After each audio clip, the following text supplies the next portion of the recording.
Hello students, I welcome you all to this beloved channel beloved academy. आज के इस video में हम आपके 12th साइकोलॉजी के चैप्टर 3 मीटिंग लाइफ चैलेंजेस को वन शॉट में कवर करने वाले हैं। इसके पहले हमने चैप्टर 1 और चैप्टर 2 दोनों को कवर किया है। अगर आपने नहीं देखा है तो डिस्क्रिप्शन में लिंक है, आप जाके देख सकते हो। और इस वीडियो का जो पीडीएफ है, ये जो पीडीएफ नोट है, आपको मिल जाएगा हमारे Telegram community plus WhatsApp community, दोनों में आपको मिल जाएगा। और एक और बात साथ में, वीडियो शुरू करने से पहले मैं कहना चाहती हूँ कि अगर आप चैनल पे पहली बार आए हो और इस वीडियो को भी पहली बार देख रहे हो और आपने ऐसा सोचा है कि इस वीडियो को देख के मैं एग्ज़ाम के लिए तैयार हो जाऊँगा, you are very right. Exam point of view से ये वीडियो बिल्कुल परफेक्ट है। आपने इस वीडियो को अगर पढ़ लिया, देख लिया अच्छे से, एग्ज़ाम में अच्छे से लिख पाओगे। बट अगर आप ऐसा चाहते हो कि इस चैप्टर के बारे में आपको बहुत ज़्यादा अच्छे से डिटेल्ड एक अंडरस्टैंडिंग हो, यानी आप एनसीईआरटी को छोड़ के खुद की एनालिटिकल पावर को भी यूज़ करके आंसर लिखो और ऐसे भी और भी नॉलेज गेन करो, तब शायद ना हो पाए, क्योंकि ये वन शॉट वीडियो है। बहुत ही शॉर्ट फॉर्म में, समरी के फॉर्म में हम इस चैप्टर को कवर करने वाले हैं। ओके, तो हमें नाम से पता चल रहा है कि मीटिंग लाइफ चैलेंजेस, यानी लाइफ में जो भी हमें चैलेंजेस आए हैं, आ रहे हैं या फिर आते हैं, हमें उनको मीट करना है, उनसे लड़ना है। अब बेटा, लाइफ में हमेशा life is full of challenges, हम सबको पता है। और उसी चैलेंजेस के वजह से हमें क्या होता है, हमें होता है स्ट्रेस। हम सब जानते हैं कि life is full of challenges, चुनौतियों का नाम ही जीवन है और जीवन का दूसरा नाम संघर्ष है, आपने सुना होगा। तो संघर्ष, चुनौतियाँ, challenges is a part of life, but वो सारी चीज़ों से हमें होता है स्ट्रेस। अब स्ट्रेस एक्चुअल में है क्या? देखो, इंसान हमेशा एक मीडियम स्टेट पे रहता है, जिसको हम कहते हैं इक्विलिब्रियम, यानी ना इंसान इधर का होता है ना उधर का होता है, यानी ना नेगेटिव होता है ना पॉजिटिव होता है, एक नॉर्मल, एक ज़ीरो स्टेट पे मानो रहता है, जिसको कि हम इक्विलिब्रियम कहते हैं। मतलब हर चीज़ इक्वल है, बैलेंस्ड है। हाँ, बैलेंस आप कह सकते हो, balance is a perfect word. Okay, but जब हम हमारे इस इक्विलिब्रियम या फिर जब हमारा ये बैलेंस डिस्टर्ब होता है, तब हमारा जो कोपिंग रिस्पॉन्स होता है, या फिर उस इक्विलिब्रियम को डिस्टर्ब होने पर जो हमारा रिस्पॉन्स होता है, वही होता है हमारा स्ट्रेस। ओके, अब स्ट्रेस क्या है? देखो, मैं स्ट्रेस जैसे भी मैं प्रोनाउंस कर रही हूँ, उसका मतलब स्ट्रेस ही है, तो आप लोग थोड़ा उस बात का ध्यान दे देना। ओके, अब ये स्ट्रेस जो है ना, होती है बिजली की तरह, यानी जब छोटी मात्रा में हो तब वो मतलब सही रहती है, हेल्पफुल रहती है। इससे हमारे घर की लाइटें जलती है, फैन चलती है, टीवी चलता है, सारा कुछ चलता है। बट वही अगर बहुत ज़्यादा एक्सेस हो जाए, तब क्या होता है, हमारे ऊपर हमला होता है, हमारे लिए वो हार्मफुल होता है। कई बार इलेक्ट्रिसिटी शॉक वगैरह की वजह से लोगों की जान भी चली जाती है। आप लोगों के साथ मेरा कभी फेस कैम वीडियो होगा, तब मैं दिखाऊंगी। मेरे हाथ में भी 2 उंगली है, जो इलेक्ट्रिसिटी शॉक की वजह से ही जल गया है। बचपन में जल गया था मेरी 2 उंगली, तो पूरा नहीं जला है, थोड़ा सा हाफ पार्ट, बट उनके साइंस है अभी भी। तो यहाँ पे 2 टर्म है, इसको याद रखो। जब स्ट्रेस कम मात्रा में होता है, तब हम उसको कहते हैं यूस्ट्रेस, और जब वो ज़्यादा होता है, यानी एक्सेस अमाउंट में होता है, तब हम उसको कहते हैं डिस्ट्रेस। याद हो गया? अब स्ट्रेस क्या है? जैसे एक तो हमने देखा कि स्ट्रेस क्या है, इलेक्ट्रिसिटी की तरह होती है। दूसरा हमने देखा, जब हमारा इक्विलिब्रियम यानी हमारा जो बैलेंस स्टेट है वो डिस्टर्ब होता है, तब हमें स्ट्रेस होता है। जैसे मानो आप क्लास में बैठे हो, सिंपल से एक के बाद एक पीरियड हो रहा है, एक के बाद एक पीरियड हो रहा है, या बहुत चिल हो, बैलेंस तरीके से हो, अचानक से मैथ्स वाली मैम आके कहती है आज तुम लोग का सरप्राइज टेस्ट है, तो आपकी जो बैलेंस स्टेट था, जो इक्विलिब्रियम स्टेट था, वो हो गया डिस्टर्ब। अब आपको होगा स्ट्रेस, तो वही बात है। अब एक और बात है कि स्ट्रेस जो है ना, एक ट्रांजेक्शनल प्रोसेस है।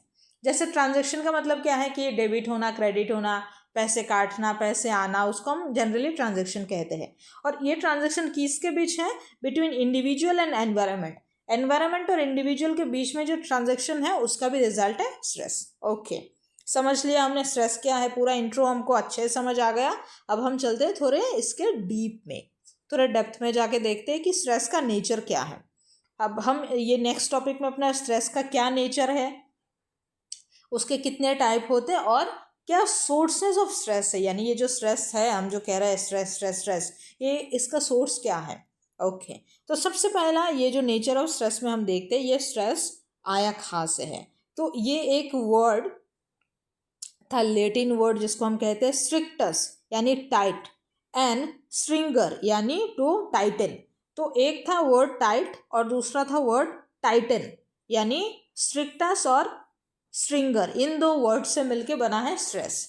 ओके, यानी जब आपका मानो सिचुएशन बहुत ज़्यादा टाइट हो जा रहा है और टाइट होते होते और ज़्यादा टाइटन हो रहा है तब आपको स्ट्रेस होता है। Okay, so that is what stress is. अब स्ट्रेसर्स क्या है? Stressors, pronunciation stressors, stressors. Okay, तो स्ट्रेसर्स क्या होता है? जो स्ट्रेस कॉज करता है, यानी जिससे स्ट्रेस होता है, जैसे कि कोई नॉइज़ हो गया, क्राउडिंग हो गया, या फिर रिलेशनशिप से भी बहुत स्ट्रेस है, वो आप लोगों को बहुत ज़्यादा पता होगा अच्छे से। और दूसरा एक और टर्म आता है यहाँ पे स्ट्रेन। स्ट्रेन हम कहते हैं रिएक्शन टू स्ट्रेसर्स, यानी जो भी हमारे आसपास स्ट्रेसर्स मौजूद होते हैं, जैसे कि नॉइज़ हो गया, क्राउडिंग हो गया, उसके रिगार्डिंग हमारा जो रिएक्शन होता है वो हो गया स्ट्रेन। ओके, अब दो और हमारे साइंटिस्ट थे, साइंटिस्ट नहीं सॉरी, मतलब साइकोलॉजिस्ट थे, ऐसे आप कह सकते हो, माय बैड।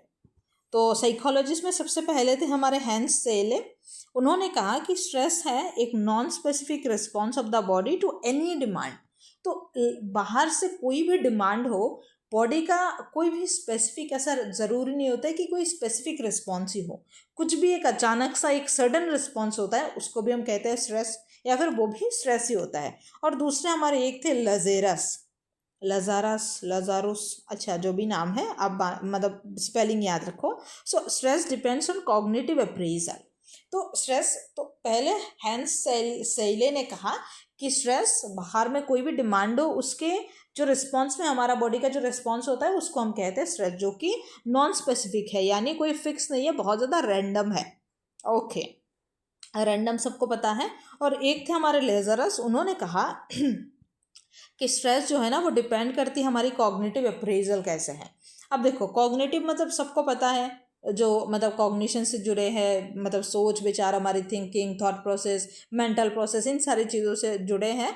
और अप्रेजल का मतलब क्या है? आपके घर पे आपके पापा होंगे जो नौकरी करते होंगे, आपके बड़े भाई बहन कोई भी होंगे, वो क्या करते हैं? कॉरपोरेट में काम करते हैं, तो उनसे पूछना है अप्रेजल क्या होता है। अप्रेजल का मतलब होता है कि पूरे सिचुएशन को इवेल्युएट करके उसके एक फाइनल एक डिसीजन पे आना। जैसे बोलता है ना कि 5% का अप्रेजल मिलेगा, आपका पूरा साल का आपका काम देख के, आपको पूरा इवेल्युएट करके आपको हमने देखा कि आप 5% के लायक ही हो, तो आपका अप्रेजल 5%। यानी अप्रेजल का क्या मतलब हुआ? कि आपका पूरा इवेल्युएशन। तो हम यहाँ पे किस चीज़ का इवेल्युएशन कर रहे हैं? हमारे पूरे एनवायरनमेंट का इवेल्युएशन कर रहे हैं, जो कि है हमारा कॉग्निटिव, यानी हमारे दिमाग में, हमारे थॉट प्रोसेस में हम जो पूरी दुनिया का मतलब जो भी है, जो एनवायरनमेंट का इवोल्यूशन कर रहे हैं, उसको हम कहते हैं कॉग्निटिव अप्रेजल। ये बहुत ही ज़्यादा इंपॉर्टेंट है, आगे ये काम आएगा, इसको ध्यान रखो। हाँ, अब लेजारस के अकॉर्डिंग अप्रेजल के ऊपर डिपेंड करता है, तो उसमें भी दो तरह के अप्रेजल होता है। पहला अपना है प्राइमरी। जो प्राइमरी है वो इम्पॉर्टेंट है, जो सेकेंडरी है वो बाद में आता है, नाम से पता लग रहा है। So event seen as positive, neutral और नेगेटिव। तो प्राइमरी अप्रेजल, देखो अप्रेजल का मतलब है इवैल्यूएशन, है ना, सिंपली बात, सिंपली समझो इवैल्यूएशन। अब इवैल्यूएशन दो तरीके के होते हैं। पहला हम क्या इवैल्यूएट करते हैं? इवैल्यूएट करते हैं, पहला हम इवैल्यूएट करते हैं कि जो अपना सिचुएशन है क्या वो पॉजिटिव है, फिर हम देखते हैं क्या वो न्यूट्रल है, और फिर हम देखते हैं क्या वो निगेटिव है। ओके, और सेकेंडरी में असेसमेंट ऑफ कोपिंग रिसोर्सेज। और सेकेंडरी में हम क्या देखते हैं कि हमारे पास उससे कोप करने के लिए क्या रिसोर्सेज हैं। आपने होमवर्क नहीं किया, आपको पता है आप चुपचाप बैठे हो बहुत टाइम तक, मतलब आप बैठे थे, क्लास हो रखा है 45 का पीरियड, 45 मिनट का पीरियड है, 30 मिनट चला गया, अचानक से जो मॉनिटर है वो बोलती है मैम आप होमवर्क नहीं चेक करेंगी। तो वहाँ पे आपको फिर अचानक से स्ट्रेस होगा कि यार मैंने तो होमवर्क किया ही नहीं। तब आप क्या करोगे? आपके मन में एक कॉग्निटिव अप्रेजल चलेगा, आप पूरे आसपास देखोगे आंखें फिरा के कि किस किस ने होमवर्क नहीं किया। मैम की जो फेवरेट स्टूडेंट है क्या उसने भी किया है? अगर उसने नहीं किया है तो लगता है मैम इतना डांटेंगी नहीं, क्योंकि उनकी फेवरेट बच्ची को वो डांटना नहीं चाहेंगे। तो पहले आप देखोगे कि सिचुएशन क्या है, मतलब किस किस ने नहीं किया है, या होगा ये, इसमें आप देखोगे क्या पॉजिटिव है, नेगेटिव है, ऐसी। और दूसरे में आप उसको कोप करने का क्या है, मतलब पहले आप देखोगे किस किस ने नहीं किया, उससे आपको थोड़ा शांति मिलेगा। फिर आप देखोगे कि क्या, कैसे मैं कोप कर सकता हूँ। मैम को बोल सकते हो क्या मैम मैंने किया था, वो मेरे कुत्ते ने खा लिया, या फिर आप मैम की अगर फेवरेट स्टूडेंट ने नहीं किया होगा तो शायद नहीं डांटेगी, तो इस टाइप के कुछ हैं। ओके, मैं ऐसे ही मजाक करती हूँ, इनको ना पर्सनली मत ले लेना, मेरे भी फेवरेट स्टूडेंट्स है, तो आई थिंक ये एक बहुत ही ज़्यादा नॉर्मल सा एक बेसिक जोक है। अब हमारे ये जो अप्रेजल है यानी जो ये इवैल्यूएशन है, इस प्रोसेस को बहुत सारे फैक्टर्स है जो अफेक्ट करते हैं। अगर आपको क्लासेस अच्छी लगती है ना, तो मैं चाहूँगी एक कमेंट करो ना नीचे, मतलब कमेंट सेक्शन में एक कमेंट डालो, बताओ कैसा लग रहा है। मुझे भी मेहनत लगती है पढ़ाने में, अच्छा भी लगता है पढ़ाने में, तो आप लोग बताओगे तो इंटरेक्शन बढ़ेगा। तो फैक्टर्स में सबसे पहला हमारा पास्ट एक्सपीरियंस मैटर करता है, कि पास्ट में हमने कैसे एक्सपीरियंस किया, किस चीज़ के होने पर हमारा कैसा रिएक्शन होता है, या फिर किस चीज़ के होने पर उसका नतीजा क्या होता है, हमने पास्ट में क्या एक्सपीरियंस किया उसके ऊपर डिपेंड करेगा। दूसरी बात है कंट्रोलाबिलिटी, यानी हमारे पास कंट्रोल करने के लिए कितनी एबिलिटी है, हम कितने एबिलिटी तक उस चीज़ को कंट्रोल कर सकते हैं। फिर तीसरा हमारा है सेल्फ कॉन्फिडेंस या सेल्फ एफिकेसी, तो क्या हमें अपने ऊपर कॉन्फिडेंस है कि हम कर लेंगे, हम जो भी स्ट्रेस आएगा उससे लड़ लेंगे, उसको रिड्यूस कर लेंगे। और सेल्फ एफिकेसी का मैंने आपको सेकेंड चैप्टर में पढ़ाया है, आपने पढ़ा होगा ना, कि सेल्फ एफिकेसी का मतलब है कि इंसान को भरोसा होता है अपने कैपेसिटी के ऊपर, कि अगर मैंने मेहनत करा तो मैं कर लूँगा। आपको अपने ऊपर भरोसा है कि मैंने अगर इस लेक्चर को पूरा देख लिया, मैं एग्जाम में अच्छे से स्कोर कर लूँगा। तो अगर आप में ये विश्वास है, that is your self efficacy. Okay, अब नेक्स्ट है इंडिविजुअल डिफरेंसेस। अब हर इंसान का डिफरेंट मतलब नज़रिया होता है, अलग अलग चीज़ें देखने के लिए होते हैं। कोई अगर इंसान मतलब किसी इवेंट को थ्रेट महसूस करेगा, किसी के लिए किसी दूसरे के लिए वो मज़ा आएगा, वो मजाक लगेगा उसको, उसके लिए लगेगा कि चैलेंजिंग है, ऐसा कुछ। अब इस स्ट्रेस के बहुत सारे अलग अलग डायमेंशन हैं। डायमेंशन यानी जैसे वो क्यूब हम ड्रॉ करते थे, अच्छा अब मैं क्यूब ड्रॉ करने लगी तो बहुत गंदा लगेगा क्योंकि मेरे से होगा नहीं, हो नहीं पाएगा शायद, कुछ तो ऐसा था। हाँ ऐसे, तो इसमें हम ऐसे अच्छा होगा है यार मेरे से, मुझे लगा नहीं होगा क्योंकि मैथ्स में तो मैं गोला हूँ, बट हाँ ठीक है हो गया। तो ये जो हमने क्यूब देखा, हम मैथ्स में नहीं पढ़ते थे कि आप बताओ इसके कितने डायमेंशन हैं, तो उसी तरीके के स्ट्रेस के बहुत सारे अलग अलग डायमेंशन हैं। इसमें सबसे पहला है इंटेंसिटी। हम देखते हैं स्ट्रेस की इंटेंसिटी क्या है, क्या वो लो स्ट्रेस है या फिर क्या वो हाई स्ट्रेस है। फिर हम देखते हैं ड्यूरेशन, ये स्ट्रेस कितने टाइम के लिए है, शॉर्ट टर्म के लिए है या फिर लॉन्ग टर्म के। लॉन्ग टर्म में अगर होता है तो हम उसको कहते हैं क्रॉनिक। हम मेडिकल के टर्म में अगर हमने कहा क्रॉनिक डिजीज, तो क्रॉनिक डिजीज मतलब जो डिजीज बहुत लंबे समय से चलता आ रहा होता है। फिर हम देखते हैं क्या वो कॉम्प्लेक्स कितना है, क्या वो सिंपल है या फिर कॉम्प्लेक्स है। और फिर हम देखते हैं प्रेडिक्टिबिलिटी, क्या वो प्रेडिक्टेबल है, यानी आगे क्या हो सकता है, कैसे है, क्या हुआ, वो क्या हम उसको प्रेडिक्ट कर सकते हैं, और क्या वो बहुत ज़्यादा अनएक्सपेक्टेड है क्या। ओके, तो ये हो गया डायमेंशन। अब हमारा ये जो बहुत सारे डायमेंशन है ना स्ट्रेस के, तो इस डायमेंशन की वजह से क्या होता है, क्या आउटकम होता है, यानी उसके रिजल्ट में क्या होता है। तो अगर स्ट्रेस मतलब इतना हमने देख लिया डायमेंशन में हमारा 4 था, मतलब 4 4 8 ऐसे था, तो उसमें क्या होने पर क्या होता है वो हम देख लेते हैं थोड़ा सा। तो अगर हमारा स्ट्रेस बहुत ज़्यादा इंटेंस है और क्रोनिक है, मतलब बहुत लंबा समय से चलता आ रहा है, बहुत कॉम्प्लेक्स है, अनप्रेडिक्टेबल है, तो इससे ज़्यादातर नेगेटिव इफेक्ट होगा। और अगर हमारा स्ट्रेस माइल्ड है यानी ठीक ठाक नॉर्मल सा है, शॉर्ट ड्यूरेशन के लिए है, लेस कॉम्प्लेक्स है और एक्सपेक्टेड स्ट्रेस है, यानी हम उसको प्रेडिक्ट कर सकते हैं कि ठीक है मैथ्स का होमवर्क नहीं किया तो सार मुर्गा बनाएंगे, दैट्स इट, एक्सपेक्टेड है मुर्गा बन जाएंगे, मेरे साथ और भी बच्चे हैं वो भी बन जाएंगे, तो इस टाइप के। और बहुत ज़्यादा इंटेंस है, जैसे मैथ्स वाली मैम ने कहा कि आज तो बेटा टेस्ट लेंगे और टेस्ट में अगर कम नंबर आएगा तो हम तुमको प्रिंसिपल ऑफिस भेजेंगे, तो तब तो वो थोड़ा कॉम्प्लेक्स हो जाता है, थोड़ा इंटेंस हो जाता है, तो उसका इफेक्ट नेगेटिव होता है। बट जब हमें लगता है कि चीज़ें बहुत ईजी हैं तब हम उसको कोप भी बहुत ईजीली कर लेते, कुछ लोग तो मजाक भी कर लेते। ओके, अब एक और टर्म आता है वल्नरेबल। आजकल आप लोग जेंजी, मैं कहूँ कि आप लोगों को, अच्छा आप लोग जेंजी अगर हो तो वल्नरेबिलिटी का मतलब आप लोगों को बहुत अच्छे से पता होगा, और अगर नहीं पता है तो मैम तो है ही बताने के लिए। तो वल्नरेबिलिटी का मतलब है कि बहुत ज़्यादा प्रोन कौन होता है। अब प्रोन शब्द का मुझे हिंदी याद आ नहीं रहा है, बांग्ला याद आ रहा है, लेकिन वो बोलने से आप लोग समझोगे नहीं। जैसे रास्ते से अगर आप जा रहे हो, तो मानो आप ट्रैवल कर रहे हो, रास्ते पे एक साइन आएगा कि this area is prone to accident, यानी इसमें, इस एरिया में या फिर इस जगह पे एक्सीडेंट होने की संभावना ज़्यादा होती है। तो प्रोन का मतलब है कुछ होने का संभावना ज़्यादा होता है। ओके, जैसे एक्सीडेंट प्रोन एरिया, मतलब इधर एक्सीडेंट बहुत ज़्यादा होने की संभावना होती है। वैसे होते हैं वल्नरेबिलिटी। वल्नरेबिलिटी का मतलब होता है कि बंदे को स्ट्रेस होने की बहुत ज़्यादा संभावना है, यानी वो बहुत ज़्यादा वल्नरेबल है। ओके, अब ये जो वल्नरेबिलिटी है ना, ये बहुत चीज़ों पे डिपेंड करती है। इंसान की फिजिकल हेल्थ कैसी है, या फिर उसके कॉन्स्टिट्यूशन कैसे है, मेंटल हेल्थ कैसे है, टेम्परमेंट कैसा है, सेल्फ कॉन्सेप्ट कैसा है, कल्चरल कॉन्टेक्स्ट कैसा है, उसका सपोर्ट सिस्टम कैसा है। इन बहुत सारी चीज़ों के ऊपर डिपेंड करता है क्या वो बंदा वल्नरेबल होगा स्ट्रेस के लिए या फिर नहीं। ओके, जैसे किसी का अगर फिजिकल हेल्थ बहुत अच्छा है, बहुत ज़्यादा हट्टा कट्टा स्ट्रॉन्ग इंसान है, उसको थोड़ी बहुत टेंशन आता है तो वो उससे झेल लेता है।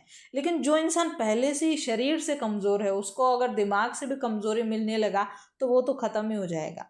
या फिर किसी का सेल्फ कॉन्सेप्ट बहुत अच्छा है, यानी वो इंसान खुद पे बहुत विश्वास करता है, बहुत सेल्फ कॉन्फिडेंस है, सेल्फ एफिकेसी बहुत हाई है, उसको स्ट्रेस होगा वो उससे डील कर लेगा।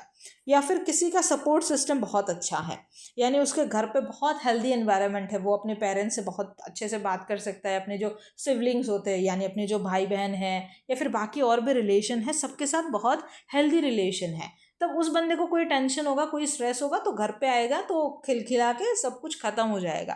बट उसी जगह पे कोई इंसान ऐसा है जिसके घर पे बहुत ज़्यादा टॉक्सिक एनवायरनमेंट है, तो वो बाहर से स्ट्रेस लेके आएगा, घर पे और स्ट्रेस होगा, यानी उसका सपोर्ट सिस्टम तो बिल्कुल ज़ीरो है, उसको ज़्यादा वल्नरेबिलिटी है कि वो बंदे ज़्यादा स्ट्रेस में जा सकता है, क्रॉनिक स्ट्रेस में जा सकते हैं। और इससे आगे क्या क्या होगा वो आपको पता ही है, और नहीं पता है तो हम आगे पढ़ने वाले हैं बेटा, टेंशन नॉट। और फिर ये एक डायग्राम है, आपके एनसीईआरटी का डायग्राम है, मैंने उठाया है यहाँ पर, ये मैं अभी एक्सप्लेन नहीं करूँगी, इसमें जो भी चीज़ें हैं हम अभी पढ़ ही रहे हैं, लेकिन जब आपको ये नोट मिलेगा तब ये इम्पॉर्टेंट है, इसलिए मैंने इधर रखा है। अब है हमारा नेक्स्ट टॉपिक। अब हमने देखा स्ट्रेस ये है, वैसे है, ऐसे है, वैसे है, लेकिन अब हम जानेंगे कि हमें पता कैसे चलेगा स्ट्रेस है किसी इंसान को या नहीं, या फिर स्ट्रेस के सिम्टम्स क्या हैं। लेकिन उसके पहले मैं थोड़ा सा पानी पी लेती हूँ, थोड़ी सी थक गई हूँ मैं। ओके, तो अब हम देखते हैं साइंस और सिम्टम ऑफ स्ट्रेस। तो अब साइन और सिम्टम्स में, सिम्टम्स क्या है आप लोग बताइए, यानी लक्षण, कि बुखार आया है तो शरीर मतलब टेम्परेचर थोड़ा हाई होगा, ऐसे वैसे थकान महसूस होगी, तो ये हमारे सिम्टम्स है। वैसे ही स्ट्रेस के क्या सिम्टम है, पहला है अपना फिजिकल। तो फिजिकल में क्या होता है कि इंसान का सर दर्द रहता है हमेशा, उसको उसका स्टमक अपसेट रहता है, पेट खराब, पेट पेट खराब पेट खराब रहता है, बैक एक होता है यानी पेट दर्द होगा, फटीग होगा यानी ऐसे सुस्ती पड़ जाता है, ऐसा लगता है। फिर अपना देखिए अगर इमोशनल, तो इमोशनल हेल्थ में क्या होता है, अपना एंजाइटी बहुत होता है, इंसान को डर लगने लगता है, उसको डिप्रेशन होता है, और एक और इम्पॉर्टेंट चीज़, मूड स्विंग बहुत ज़्यादा होता है। और तीसरा अपना है बिहेवियरल, और ये सबसे ज़्यादा इम्पॉर्टेंट है और ये सबसे ज़्यादा विजिबल भी है। पहली बात तो अपना कंसंट्रेशन गिर जाता है, पुअर कंसंट्रेशन। फिर मेमोरी लॉस हो जाती है। मेमोरी लॉस का मतलब है कि बंदा एक अपनी दुनिया में खोया रहेगा, पता नहीं कहाँ रहेगा, उसको याद नहीं रहेगा कुछ। और है इरेगुलर अटेंडेंस। अब इरेगुलर अटेंडेंस हर जगह हो सकती है, हो सकता है कि इंसान मतलब क्लास में नहीं जा रहा हो अच्छे से, या फिर मतलब जहाँ भी जाता होगा वहाँ पे उसकी जानने की जो इंटेंसिटी है वो इरेगुलर हो जाएगी। फिर मिस यूज़ ऑफ ड्रग्स, कुछ लोग बहुत ज़्यादा स्ट्रेस में आते हैं तो ड्रग्स लेने लगते हैं, कुछ लोग अल्कोहल मतलब की तरफ बढ़ जाते हैं, यानी मतलब वही है, बहुत टेंशन है तो नशा करेंगे, लगेगा कि हम तो दुनिया के ऊपर चले गए, कहाँ चले गए, तो वही चीज़ है। और तीसरी, मतलब तीसरी नहीं, आखिरी है स्लीपिंग और ईटिंग प्रॉब्लम। बहुत लोगों को बहुत स्ट्रेस होगा तो भूख नहीं लगता है, कुछ लोग ऐसा होता है बहुत स्ट्रेस होता है वो लोग सोते ही रहते हैं, उनकी नींद ही नहीं खुलती, सुस्ती पड़ी रहती है पूरी दिन। तो ये सारी चीज़ें अब हमने देख लिया कि साइन क्या है, सिम्टम क्या है, अब कितने तरीके के स्ट्रेस है वो भी तो देखते हैं ना। अब हम देखेंगे टाइप ऑफ स्ट्रेस। टाइप में पहला है फिजिकल या फिर environmental stress. Environmental stress, okay, physical और एनवायरमेंटल स्ट्रेस अपना पहला टाइप का स्ट्रेस है। अब मेरी ना खांसी आ गई थी, अभी फिर से आ गई, देखो मैं रोक दिया था मैंने वीडियो, लेकिन तो फिजिकल और एनवायरमेंटल स्ट्रेस, अब इसका कारण क्या है, इधर एक्चुअली रीज़न लिखना था मुझे, मैंने लिखा नहीं, I am sorry, my bad, आप लोग पढ़ते वक्त ऐसे पढ़ना। तो रीज़न क्या है, फिजिकल और एनवायरमेंटल स्ट्रेस है, उसका पहला रीज़न अपना है ओवर एक्सकर्शन, दूसरा है लैक ऑफ डाइट और स्लीप, यानी आपका सही खाना नहीं है, सही नींद नहीं है, आपको स्ट्रेस होगा, या फिर आपको कोई इंजरी हो गई है उससे स्ट्रेस होता है। पॉल्यूशन की वजह से भी स्ट्रेस होता है, क्राउडिंग, डिजास्टर, इन सारी चीज़ों की वजह से स्ट्रेस होता है। तो फिजिकल में हमने देखो ओवर एक्सर्शन का मतलब अगर आपको नहीं पता है तो उसका मतलब है कि मैं कैसे समझाऊँ, मतलब अपने आप को ना ज़्यादा पुश करना। जैसे अभी मेरी खांसी मेरी हो रही है लेकिन मैं अपने आप को पुश करके ये लेक्चर रिकॉर्ड कर रही हूँ, तो ये एक ओवर एक्सकर्शन का मतलब एक एग्जाम्पल है। यानी हमारे बॉडी से जितना हो सकता है हम उससे बहुत ज़्यादा पुश करते हैं अपने आप को करने के लिए, और उससे हमें होता है स्ट्रेस। ओके, अभी खैर मेरे को स्ट्रेस तो हो नहीं रहा है, but just an example to मतलब शो यू गाइस। अब दूसरा अपना है साइकोलॉजिकल स्ट्रेस। अब साइकोलॉजिकल स्ट्रेस किस वजह से होता है? पहला तो फ्रस्ट्रेशन से होता है, यानी ब्लॉक्ड गोल्स। मानो कुछ आपका गोल है, अब वो हो नहीं रहा है, पॉसिबल नहीं हो पा रहा है, आपका जो लक्ष्य है आप वहाँ तक पहुँच नहीं पा रहे हो, आप फ्रस्ट्रेटेड हो जाओगे, आपको स्ट्रेस होगा। फिर कन्फ्लिक्ट्स यानी छोटे मोटे जैसे द्वंद्व लगा रहता है, कॉन्फ्लिक्ट्स आपस में एक दूसरे के बीच, या फिर खुद से भी कभी खुद का कॉन्फ्लिक्ट होता है। फिर इंटरनल एक प्रेशर होता है, जैसे आई मस्ट बी परफेक्ट, ये आप लोगों के बीच में बहुत ज़्यादा होगा। आपके जो एज है ये 10th 11th 12th वाले बच्चों में ये ज़्यादा होता है, आपको लगता है कि नहीं मेरे को परफेक्ट ही करना है ये सारी चीज़ें, तो ये सारी चीज़ें उसकी वजह भी स्ट्रेस होगा। और एक और है सोशल प्रेशर, उससे भी बहुत स्ट्रेस होता है, जैसे पीयर प्रेशर के नाम से आपने हमेशा सुना होगा। मानो किसी के घर के जो एनवायरनमेंट है वो किसी चीज़ को सपोर्ट करता नहीं है, लेकिन उसके सारे दोस्त अगर वैसे कर रहे हैं तो वो बंदा मजबूर हो जाता है कि पीयर प्रेशर में आके वैसा ही एक्ट करे। और तीसरा अपना है सोशल स्ट्रेस। अब सोशल स्ट्रेस कहाँ से आता है बेटा? सोसाइटी से, सोसाइटी लेवल पे जो भी चीज़ें उससे आता है, फैमिली से आता है। तो पहला है इलनेस और डेथ इन फैमिली। अगर आपके घर पे कोई बीमार है, आपके घर पे किसी का डेथ हो जाता है, ऑफ कोर्स आपको स्ट्रेस होगा। दूसरा है स्ट्रेन्ड रिलेशनशिप। स्ट्रेन्ड रिलेशनशिप यानी जो रिलेशनशिप है वो स्ट्रेन्ड है, वो सही नहीं चल रहा है। और तीसरा है इंटरपर्सनल कॉन्फ्लिक्ट्स। इंटरपर्सनल मतलब एक दूसरे के साथ, लोगों के साथ आपका कुछ कॉन्फ्लिक्ट है, किसी के साथ कोई झगड़ा चल रहा है, किसी के साथ थोड़ी अनबन हो गई है घर पे, सोसाइटी पे, उससे भी स्ट्रेस होता है। ओके, अच्छा, अब हमने इधर भी बहुत सारी देख ही लिया है सोर्सेज या फिर रीज़न। अब वही टॉपिक हमें दोबारा इधर देखना है, बट मैं बस ऐसे ही दिखा देती हूँ। तो पहला है हमारे लाइफ इवेंट्स। मतलब आपको अगर देखो मैं बताती हूँ, इधर भी हमने पढ़ा कि सोर्सेज और इधर भी हम सोर्सेज ही पढ़ रहे हैं, लेकिन मतलब डिफरेंस ये है कि इधर आपको पार्टिकुलर टाइप ऑफ स्ट्रेस के साथ उसका रीज़न दिया है, उसका सोर्स दिया है। आपसे अगर एग्जाम में पूछता है कि एनवायरमेंटल स्ट्रेस के कारण बताओ, आप ये बताओगे। सोशल स्ट्रेस का कारण बताओ, आप ये बताओगे। लेकिन अगर आपको जनरली पूछता है कि आप कुछ सोर्सेज ऑफ स्ट्रेस बताओ, तब आपको आंसर ये देना है। ओके, समझ आ गई बात? पहला है लाइफ इवेंट्स। हमारे लाइफ के बहुत सारे इवेंट्स होते हैं, उसकी वजह से हमें स्ट्रेस होता है। जैसे मेजर इवेंट में आता है डेथ, किसी का डेथ है तो उससे स्ट्रेस होता है। फिर अपना आता है ब्रेकअप, ब्रेकअप होता है, स्ट्रेस होता है। मूविंग हाउस, अगर आपने शिफ्ट किया है, घर शिफ्ट किया है, जगह शिफ्ट किया है, जैसे आप लोगों को समझ आया होगा, ऐसे बहुत सारे आप में से लोग होंगे 10th तक आपने एक क्लास एक स्कूल में पढ़ी है, फिर जब आप 11th में आ गए आपने दूसरी जगह मतलब आप पढ़ने चले गए हो, तो आपने शिफ्ट किया तो आपको थोड़ा बहुत स्ट्रेस होगा। और फिर डिस्टर्ब रूटीन, जो हमारा डेली रूटीन है वो अगर डिस्टर्ब होता है उससे भी हमें स्ट्रेस होता है। ओके, थोड़ा सा जुकाम है मुझे, हमारी तरफ थोड़ी बारिश थी और मैं थोड़ी बारिश में भीग गई थी। ओके, फिर अपना है हैसल। अब जो डेली लाइफ के जो हैसल्स है, इरिटेशन बहुत सारे डेली लाइफ के, जैसे ट्रैफिक हो गया, क्वारल्स यानी झगड़ा हो गया, शॉर्टेज हो जाता है कई बार कई चीज़ों की, कई बार पैसों की शॉर्टेज होती है, कई बार मतलब पानी की शॉर्टेज, बहुत इलेक्ट्रिसिटी की शॉर्टेज, बहुत कुछ है। और फिर एक्यूमुलेशन इनटू सीरियस स्ट्रेस, और ये सारी चीज़ें एक सीरियस स्ट्रेस की तरफ एक्यूमुलेट होते हैं। यानी आपको बहुत मतलब daily daily daily daily traffic मिलता है, एक दिन आपका ऐसा होगा आपकी जो सहन शक्ति की सीमा है वो पार हो जाएगी। आप वो बहुत सारा आपने वो देखा होगा टीवी सीरीज़ में या मूवीज़ में कि रेंट करते हैं। आपने अगर कोटा फैक्ट्री देखा होगा तो उसमें बेवब का एक रेंट देखना केमिस्ट्री के ऊपर। फिर आपने वो अगर मूवी आपने देखी होगी प्यार का पंचनामा अगर एक मूवी है कार्तिक आर्यन का, उस पर उसका बहुत ऐसे वो एक लंबा सा रेंट है, मतलब मोनोलॉग टाइप का है, तो वो उसी को हम कहते हैं रेंट। तो जब आपका बहुत ज़्यादा स्ट्रेस एक्यूमुलेट हो जाता है, मतलब एक चीज़ बार बार होता रहता है, मानो डेली आपको ट्रैफिक मिलता है, एक दिन आपका इतना गुस्सा आएगा, आप जो बंदा पीछे से पै कर रहा है ना, हॉर्न बजा रहा है, उसके ऊपर आप जाके चिल्ला दोगे। तो ऐसे टाइप की चीज़ें होती है। और तीसरा है अपना ट्रॉमेटिक इवेंट्स। अपनी लाइफ में ट्रॉमेटिक कोई भी इवेंट है उससे हमको स्ट्रेस होता है। अगर एक्सीडेंट होता है, रॉबरी यानी डकैती हो जाता है, उससे स्ट्रेस होता है, अर्थक्वेक आता है, फ्लड आता है, ये भी स्ट्रेस होता है। और कई बार हमारे साथ कुछ हो गया लेकिन हमको वो उसका फ्लैशबैक आता रहता है, तो उससे भी स्ट्रेस होता है। जैसे एंजाइटी होता है, मानो आपको आप गाड़ी से जा रहे थे, मतलब आप रास्ते से जा रहे थे, आपके सामने एक एक्सीडेंट हो गया, तो आपको कुछ नहीं हुआ, बट आपके सामने एक्सीडेंट हो गया और मानो ऑन द स्पॉट किसी का डेथ हो गया। मतलब जस्ट इमेजिन करो, ऐसा उतना कुछ वो नहीं है, बट तब क्या होगा कि आपको हमेशा उस चीज़ की फ्लैशबैक आती रहेगी, आपको डर लगता रहेगा, आपको एंजाइटी होती रहेगी। और इससे आपको एक हो सकता है चीज़ हो जिसको हम कहते हैं PTSD। PTSD post traumatic syndrome,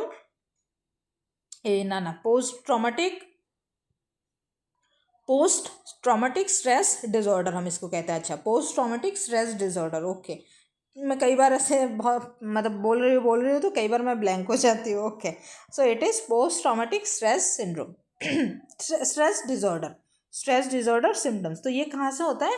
जब हमें मतलब बहुत ज़्यादा फ्लैशबैक आता है। तो नाम से देखो, पोस्ट ट्रॉमेटिक मतलब जब आपका ट्रॉमा हो गया, वो एक्सीडेंट आपका ट्रॉमा था, लेकिन ये स्ट्रेस आपको कहाँ हो रहा है? उस ट्रॉमा के बाद हो रहा है, तो इसको हम कहेंगे पोस्ट।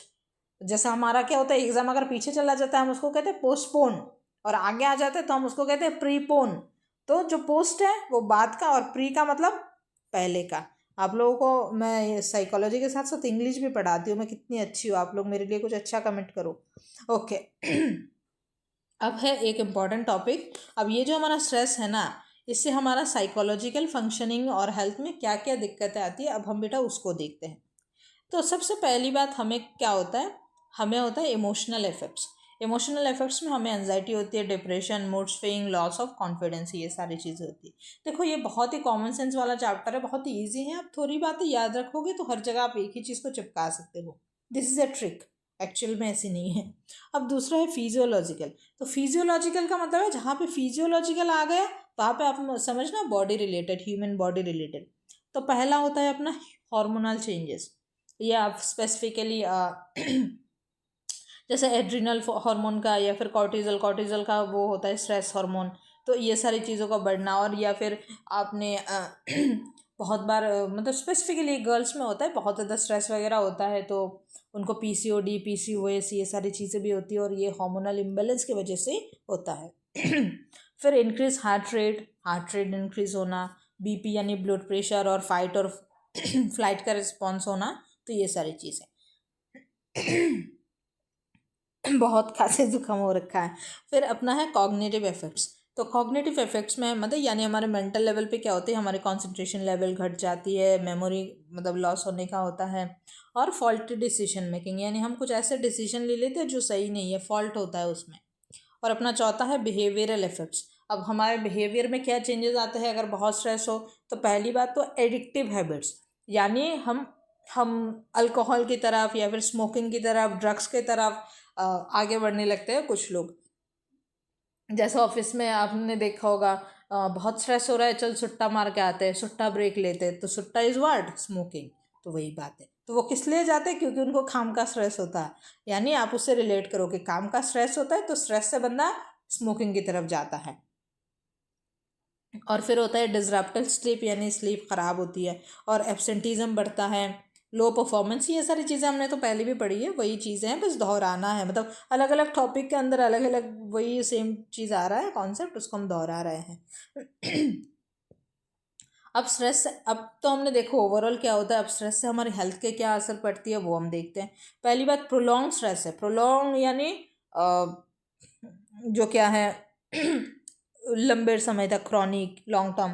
तो इससे हमारा फिजिकल और साइकोलॉजिकल हेल्थ दोनों गिरता है। इसके सिम्टम्स क्या है?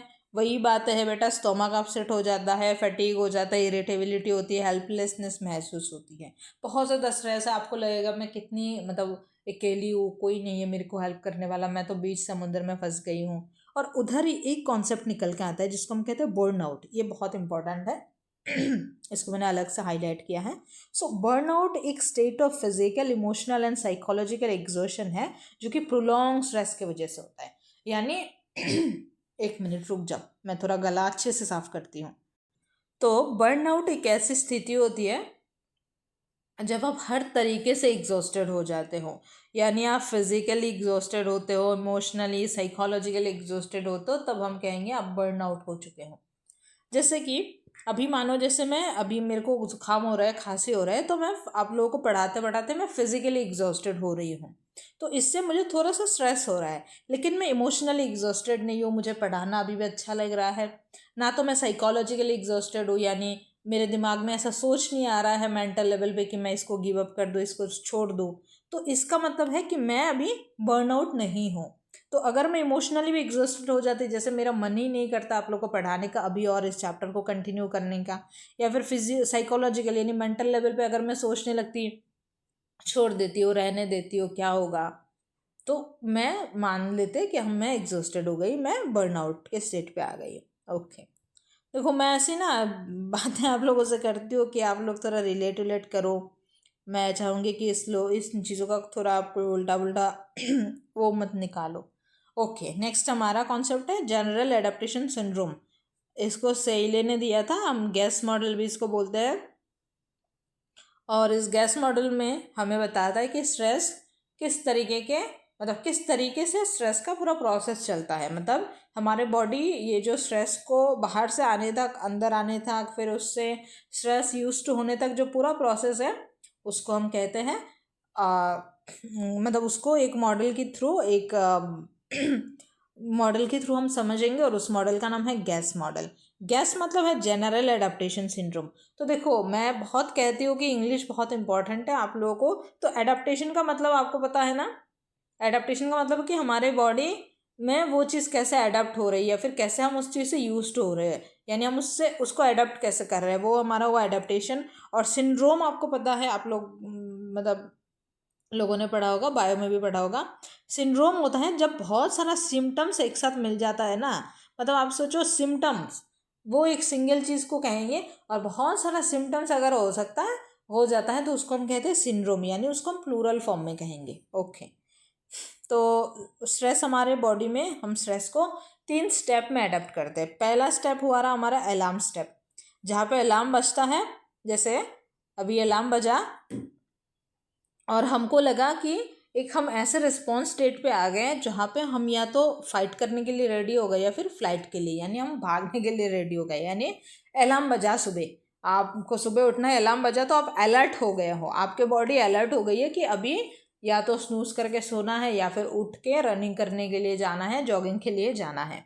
ओके, दूसरा है, पहली बात तो ये होता है जिससे कि आपका जो पिट्यूटरी सिस्टम है, एड्रिनल पिट्यूटरी सिस्टम, वो एक्टिवेट हो जाता है, यानी बॉडी अलर्ट हो जाती है।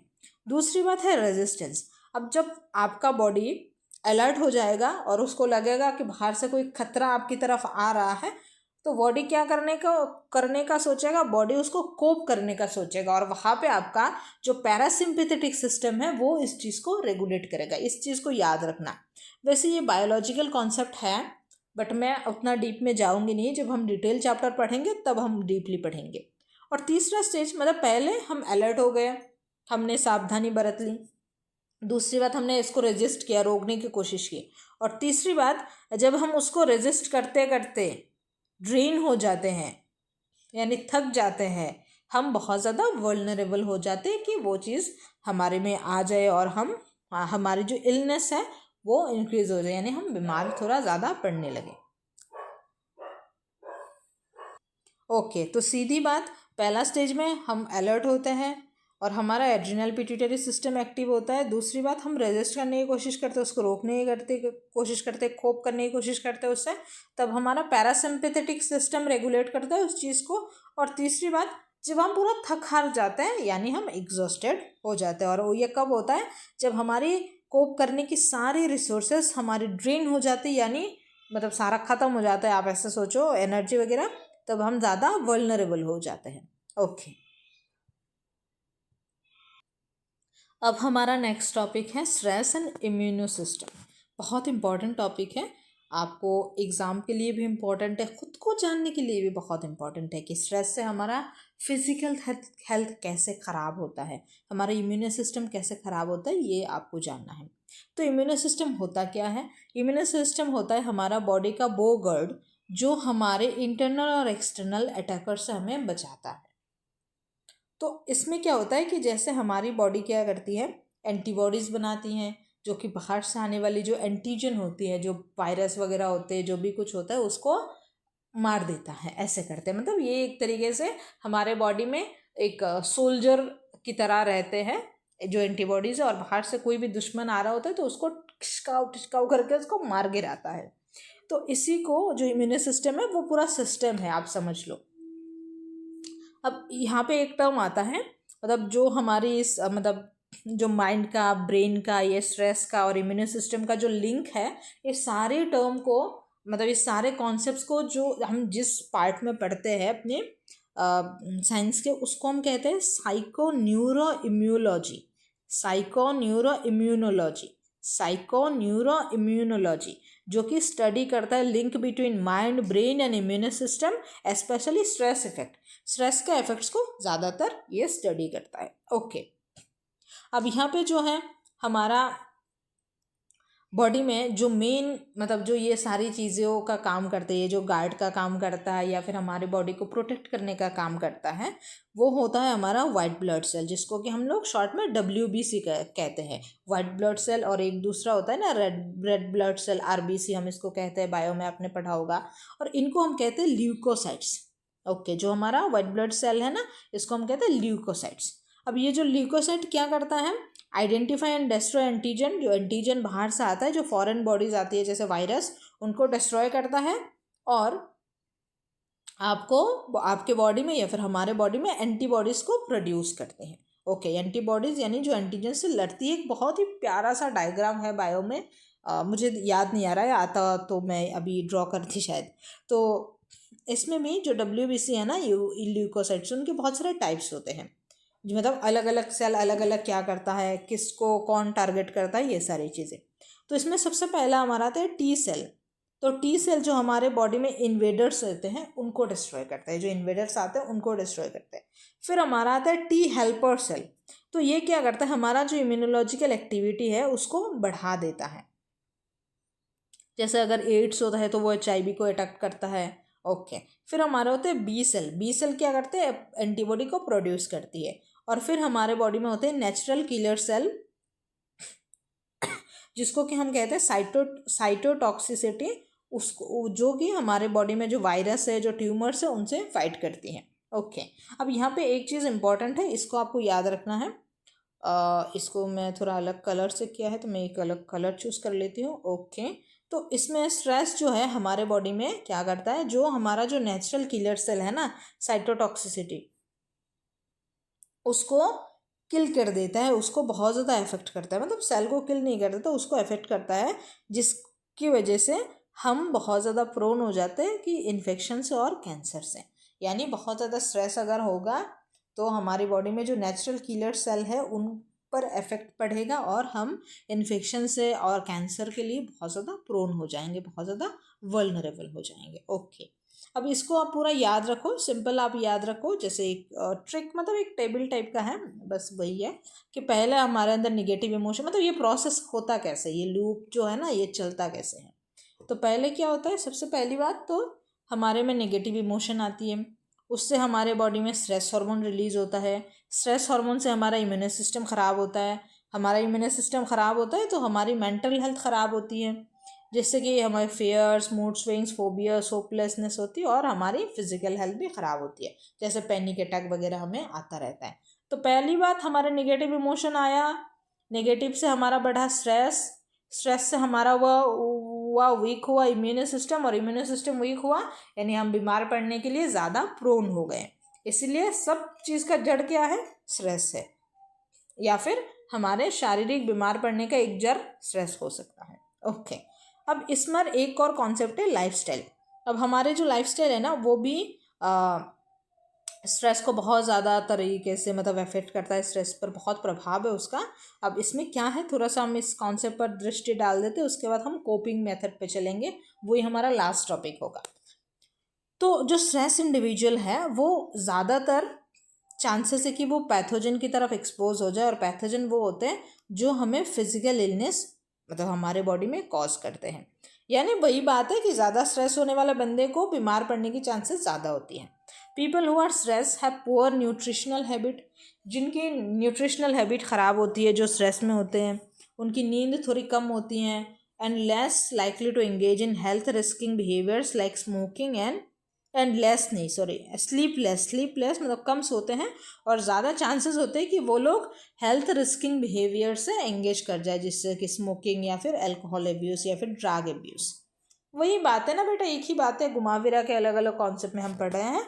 और ये अगर लॉन्ग टर्म में चलेगा तो हार्ट डिजीज़ हो सकता है, हाइपरटेंशन हो सकता है, डायबिटीज़, कैंसर हो सकता है।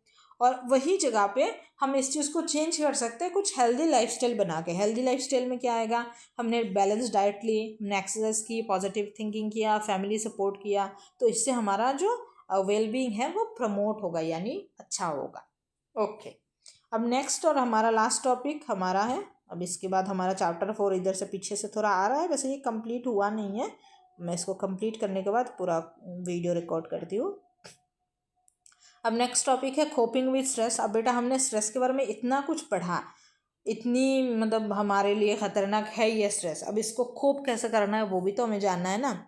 सो कोपिंग विद स्ट्रेस में हमारा पहला जानना है कि कोपिंग का मतलब क्या है। कोपिंग का मतलब होता है specific response to reduce stress. ये जो स्ट्रेस हमारे में है इसको रिड्यूस करने के लिए हमारे कुछ रिस्पॉन्सेज होते हैं जिनको कि हम कोप करते हैं, और उन मेथड्स को हम कहते हैं कोपिंग मेथड्स। कोपिंग मेथड्स, इतना एक्सेंट से बोलने का कुछ नहीं है, कोपिंग मेथड्स नहीं, कोपिंग मेथड्स। ओके, तो इसमें भी अलग अलग साइकोलॉजिस्ट, फिजिसिस्ट थे, साइंटिस्ट थे, उन्होंने अपनी अपनी बातें रखी हैं। तो पहले थे एंडलर और पार्कर की स्ट्रेटजी हम देखेंगे। एंडलर और पार्कर थे, उनकी अपनी कुछ स्ट्रेटजी थी स्ट्रेस को कोप करने की, जहाँ पे उन्होंने बताया पहली बात तो टास्क ओरिएंटेड में डायरेक्टली सॉल्व प्रॉब्लम, यानी जिससे आपको स्ट्रेस हो रहा है उसको उखाड़ के आप फेंक दो, बस दैट सॉल्व। दूसरा है इमोशन ओरिएंटेड, आप उसको कंट्रोल करो या फिर उसको बेंट करो, वेंट नहीं है तो वेंट आउट। तो जिससे कि मतलब या तो आप चाहो तो अपने इमोशन को कंट्रोल करो, या फिर अगर आपको वो ख़राब इमोशन महसूस हो रहा है तो आप उसको वेंट आउट करो, आप जर्नल लिखो या फिर आप उसको लिख के बाहर कर दो, आप किसी दोस्त से उसके बारे में बात करो, आप अपने आज जान पहचान के किसी से, घर वालों से उसके बारे में बात करो, और उसको मतलब आपके दिमाग में नहीं रहने दो उसको।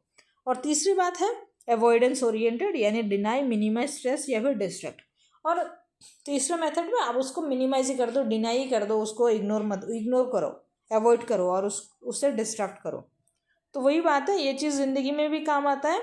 कुछ प्रॉब्लम है, पहले कोशिश करो उसको हटाने का, पूरा हटाने का, प्रॉब्लम को उखाड़ के फेंक देने का। अगर नहीं हो पा रहा है तो उसके साथ ही चलो, लेकिन उसको अपने दिमाग में हावी होने मत दो, उसको कंट्रोल करो, उसके बारे में लोगों से बात करो ताकि आप हल्का महसूस करो। और तीसरी बात, अगर वो भी नहीं हो पा रहा है तो बस सीधी बात, नो बकवास, सीधा इग्नोर करो, उसकी तरफ ध्यान ही नहीं देना है, दैट्स ऑल, यही बात है। ये ज़िंदगी में भी काम आएगा। और दूसरी बात हमारे थे लेज़रस और फॉकमैन जो भी है, अब नाम याद रखो, प्रोनाउंसिएशन अलग अलग होते हैं, अलग अलग नाम के, वो आता नहीं है मेरे को उतना अच्छे से। फिर इन्होंने भी वही बताया, बट वही है, नाम अलग अलग दिया है।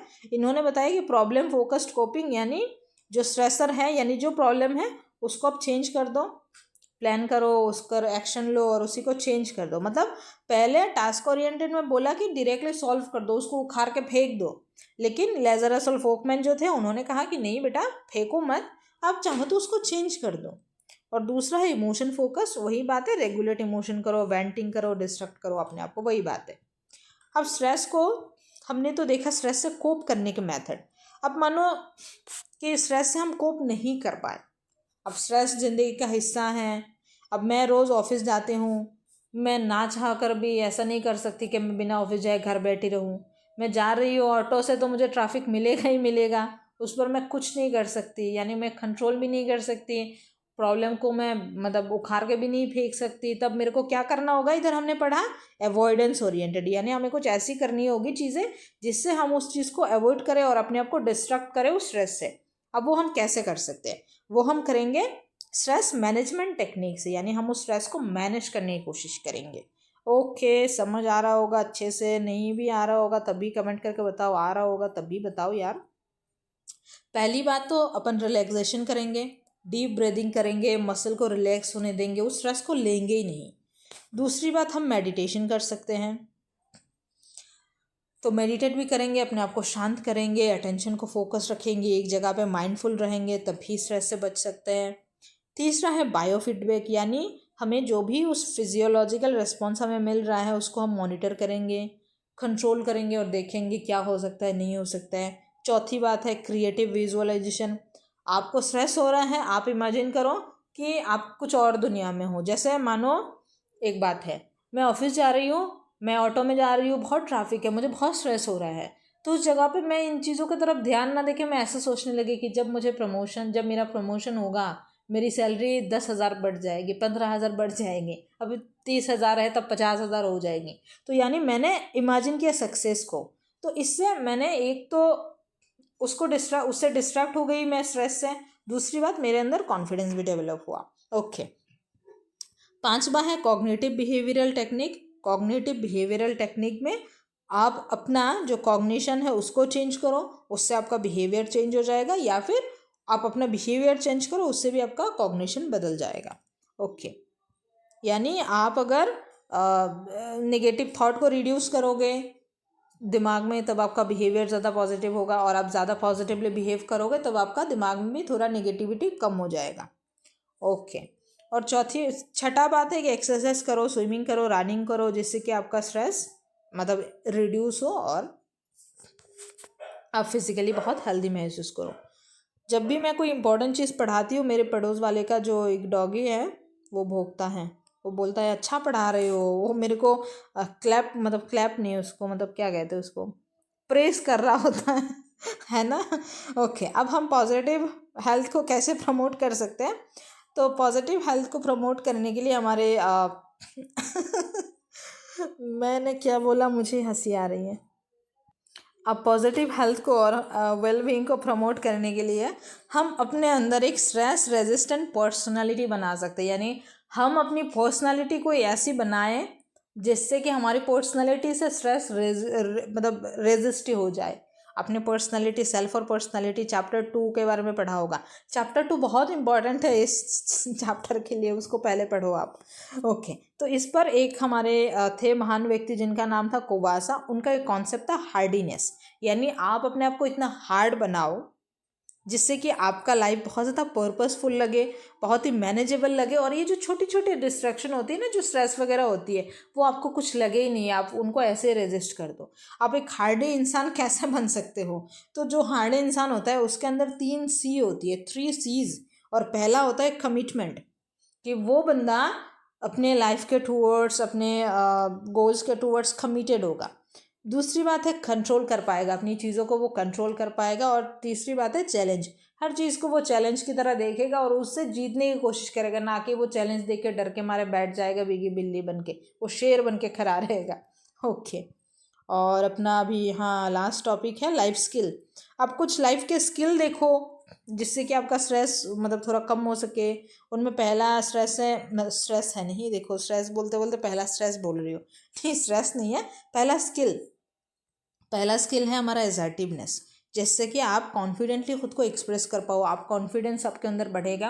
आप कॉन्फिडेंस सीखोगे तब आप लेस स्ट्रेस महसूस करोगे, क्योंकि आप जब बहुत ज़्यादा मतलब लो कॉन्फिडेंट होते हो ना, सेल्फ एफिकेसी बहुत कम होता है, बहुत ज़्यादा नर्वस होते हो, मतलब आप में कॉन्फिडेंस ही नहीं है, आप डरे हुए रहते हो, तब आपको ज़्यादा स्ट्रेस होता है। दूसरी बात है टाइम मैनेज करना सीखो, प्लान करो, प्रायोरिटाइज करो, तब स्ट्रेस नहीं होगा।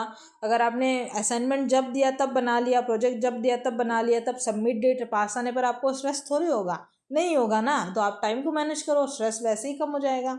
तीसरी बात है रैशनल थिंकिंग। रैशनल थिंकिंग मतलब आप खुद से नेगेटिव थॉट को अवॉइड करो, आप रैशनली सोचो, यानी प्रैक्टिकली लॉजिकली सोचो। मतलब ओवर थिंकिंग करके ये मत सोचो कि क्या नेगेटिव हो सकता है, आप प्रैक्टिकली सोचो कि क्या हो सकता है।